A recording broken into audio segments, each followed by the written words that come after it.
Today, we're going to learn about 7 simple ways to boost your self-esteem. Now, let's begin. Number 1. Record your story. The word self-esteem gets used in a lot of different contexts. It's a stand-in for everything from confidence to self-worth. But the real definition of self-esteem is actually pretty simple. Self-esteem is how you feel about yourself. That's it. It's all the positive and negative feelings that affect your vision of who you are and what you can do. But it isn't always easy to figure out who you are. The majority of people feel confused about their identity on a regular basis, and that confusion just breeds more negativity, more feelings of inadequacy. When you don't know how you feel about yourself, you naturally lean toward self-criticism, because in your head, someone who values themselves would know the reason why. But the truth is, you have hundreds, if not thousands of reasons to appreciate yourself, to feel good about who you are. But like most people, you take that positivity for granted. You let it slip into the back of your mind or fade away from your personality. Instead, you focus on the 1 or 2 negative feelings that keep swirling around in your brain. So, what can you do to bring that positivity back to the surface? What's the best way to reflect on all the reasons why you deserve your own respect? Recording your life story is a fun and therapeutic strategy that countless people have used. Not only does it help you remember what you love about yourself, but telling your story also motivates you to maintain that positivity in the future. But it's not just about reflection. The fact that you're writing down your story plays an important role. Because when you write something down, you have to be clear, you have to be concrete.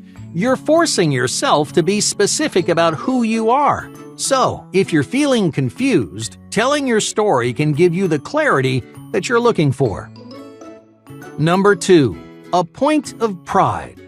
Instead of looking back in time, you can also boost your self-esteem by setting goals for the future.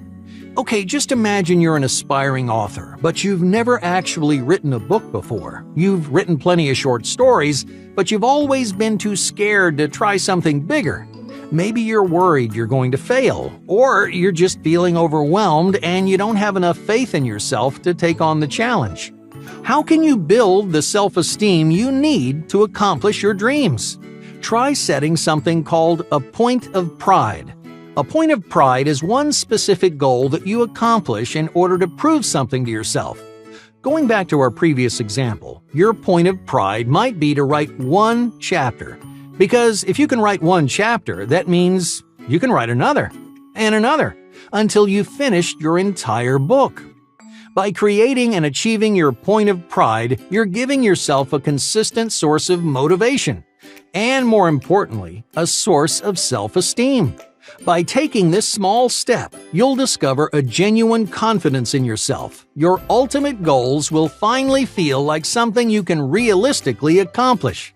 All you have to do is pick one manageable but challenging point of pride and concentrate all your attention on that single goal. If you can do that, your self-esteem will start to skyrocket. Number 3. Studying yourself. You can also boost your self-esteem by changing basic things like the way you speak. For example, you might be using self-critical language.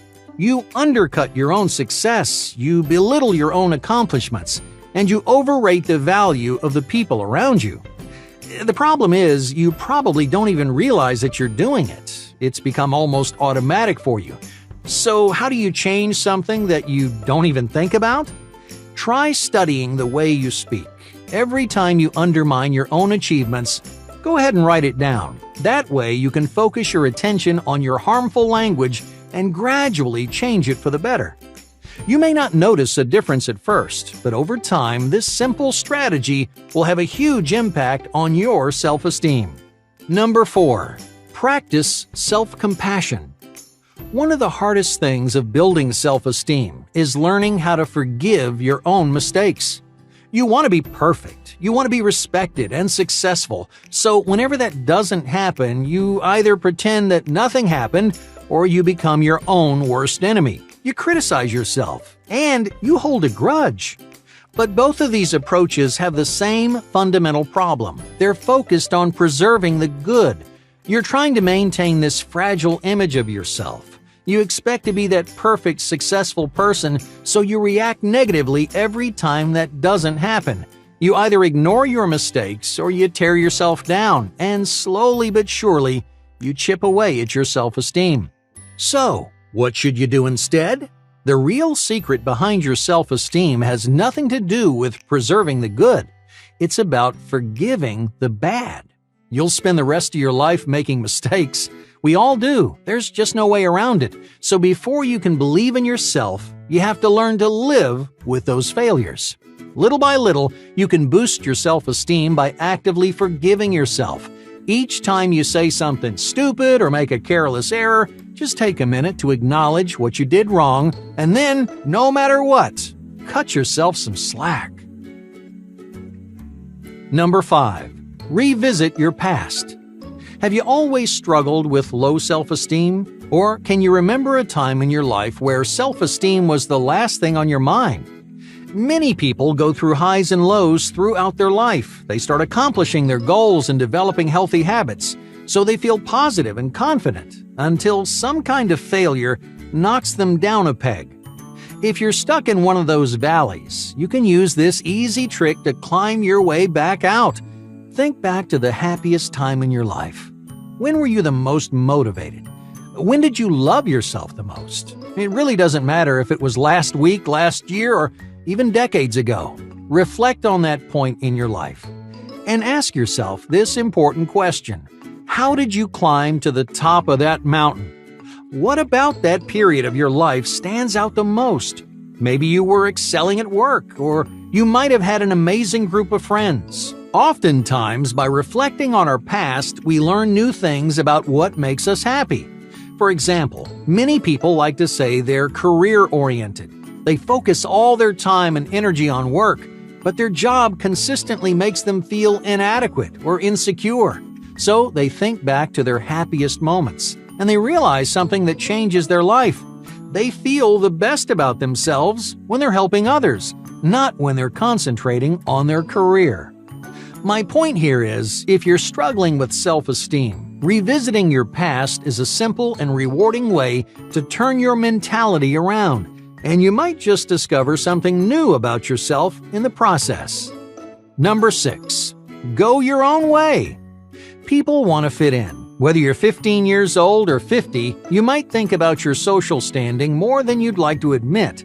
It crosses your mind when you're getting dressed in the morning, when you're walking through the grocery store, or when you're sitting down at your desk. But the more you think about your social standing, the harder it is to build self-esteem. One huge study, which analyzed over 1,000 participants, found that people who spend time trying to fit in have lower self-esteem on average. It doesn't matter if you're popular, unpopular, or somewhere in the middle, because it's not about whether you fit in. The best thing you can do for your self-esteem is to stop caring altogether. That's right. Do at least one thing every day that separates you from the rest of the herd. It could be a change in your style or some obscure new hobby. It really doesn't matter as long as you're carving your own path. When you're focused on making yourself happy, you'll discover all kinds of new reasons to cherish your individuality. Number 7. Reclaim your values. If I asked you what things were the most important to you, what would you say? For most people, it's not that hard of a question. It only takes a few seconds to prove your values to me. But how long has it been since you've proved your values to yourself? Even though you know what your values are, they might have faded into the background. Maybe they've gotten lost in your usual habits and routines. You might forget to make time for your family, or you may have lost touch with your passions. By reclaiming your values, you can remind yourself who you are. You can remember what makes your life worthwhile, because that's ultimately where most of your self-esteem comes from. When you know yourself and the kind of person that you are, you can learn to like yourself. So set aside some time every week or every day if you can to reclaim your values. Make some kind of conscious decision that proves who you are. You might put away work to spend quality time with your family, or skip a night out to get back in touch with your creative side. Each time you make these choices, not only do your values get stronger, you also feel proud to call them your own.